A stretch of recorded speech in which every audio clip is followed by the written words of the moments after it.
Halo, aku Anindya Putri, NIM 122280105. Aku Fernando Aratua Sinaga, NIM 122280117. Aku Hanifah Rizky Nurjana, NIM 122280118.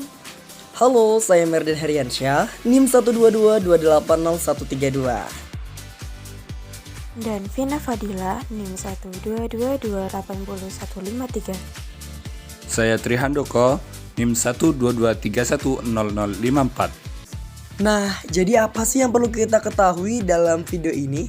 Yang pertama, apa itu motor listrik? Yang kedua, bagaimana sih cara penerapan motor listrik pada kincir angin? Yang ketiga, apakah ada suatu gaya nih yang mempengaruhi proses penerapan motor listrik? Yang keempat, bagaimana ya cara kerja dari kincir angin? Yang kelima, apakah adanya kekurangan dan kelebihan dari penerapan motor listrik pada kincir angin? Dan yang terakhir nih, saran pengembangan pembuatan alat tersebut. Nah, kita masuk ke pembahasan yang pertama. Jadi apa sih itu motor listrik? Nah teman-teman, motor listrik itu adalah alat untuk mengubah energi listrik menjadi energi mekanik. Begitu juga dengan sebaliknya nih, yaitu alat untuk mengubah energi mekanik menjadi energi listrik yang biasanya kita sebut dengan generator atau dinamo. Nah, perubahan ini dilakukan dengan merubah tenaga listriknya menjadi magnet yang biasa kita sebut dengan elektromagnetik. Kita lanjut ke penerapan motor listrik pada kincir angin. Pembangkit listrik tenaga angin ini pastinya memanfaatkan angin sebagai sumber energinya. Alat utama dari kincir angin adalah generator yang berfungsi untuk mengubah energi mekanik dari turbin menjadi energi listrik. Dengan generator, maka dapat dihasilkan arus listrik dari gerakan blade atau baling-balingnya yang bergerak karena hembusan angin, teman-teman. Nah, terus penerapan hukum Lorentz pada kincir angin ini dalam kehidupan sehari-hari sering dijumpai pada alat-alat listrik. Gaya Lorentz ini merupakan gabungan antara gaya elektrik dan gaya magnetik pada suatu medan elektromagnetik. Gaya Lorentz ini ditimbulkan karena adanya muatan listrik yang bergerak sebab adanya arus listrik dalam suatu medan magnet. Selanjutnya, penerapan medan magnet pada kincir angin. Penerapan ini memiliki persamaan yakni B sama dengan mu0 I kali N per L, di mana keterangan dari masing-masing persamaan tersebut. B adalah induksi magnetnya, mu0 adalah permeabilitasi dari magnet, I-nya adalah arus listrik, N-nya adalah jumlah lilitannya, sedangkan L adalah panjang solenoida.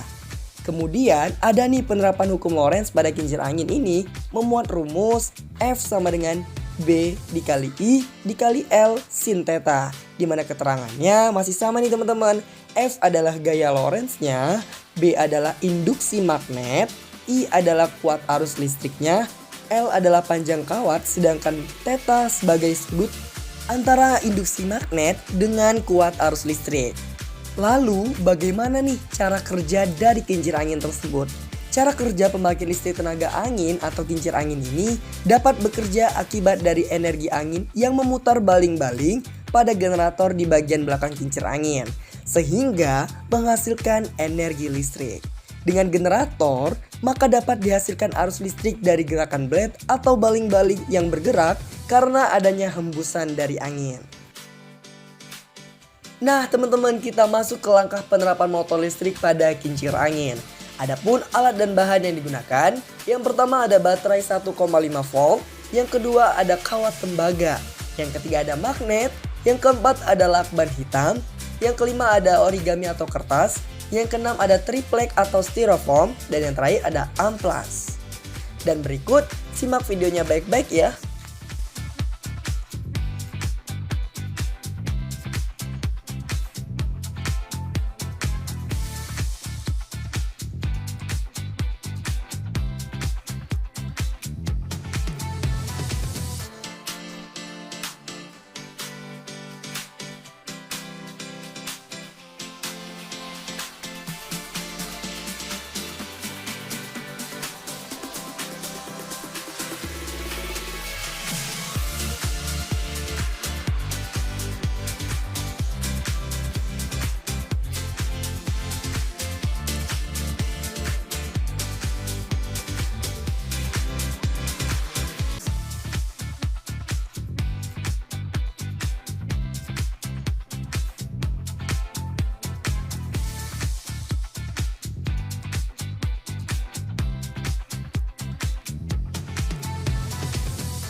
Kita lanjut kekurangan dan kelebihan dari alatnya teman-teman. Yang pertama kita bahas dulu kekurangan, yaitu membuat ketergantungan pada pasokan listrik. Karena jika pasokan sumber listriknya habis, maka kincir angin ini tidak bisa bekerja teman-teman. Begitupun sebaliknya.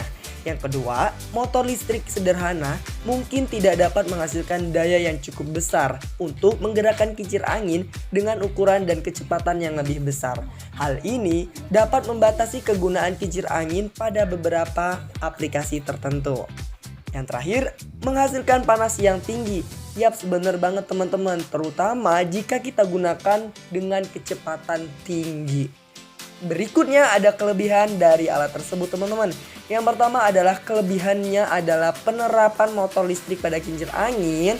Alat ini tuh dapat digunakan sebagai penghasil sumber daya listrik tentunya teman-teman. Yang kedua adalah penggunaan motor listrik pada kincir angin ini memiliki suara poros yang lebih halus. Yang ketiga, alat dan bahan mudah didapatkan dengan harga terjangkau. Yang keempat, dapat dikontrol dengan mudah sehingga kecepatan dan arah kincir anginnya ini bisa lebih efisien teman-teman. Dan yang kelima, bisa meningkatkan efisiensi penggunaan energi karena motor listrik sederhana ini memiliki efisiensi yang lebih baik.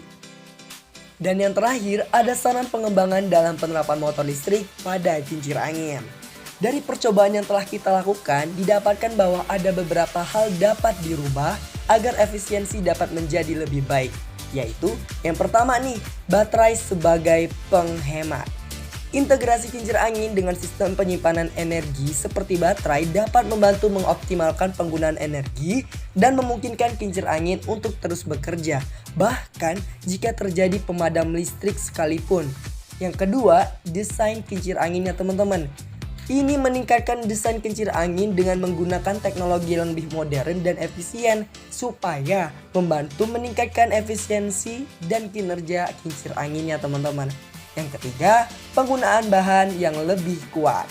Yap, bener banget teman-teman. Sarana pengembangan ini dengan menggunakan bahan yang lebih ringan dan kuat seperti serat karbon yang dapat mengurangi beban pada motor listrik dan meningkatkan efisiensi kincir angin supaya tidak terlalu panas teman-teman. Nah teman-teman, itulah tadi penjelasan terkait penerapan motor listrik sederhana pada kincir angin. Terima kasih dan sampai jumpa. Dadah!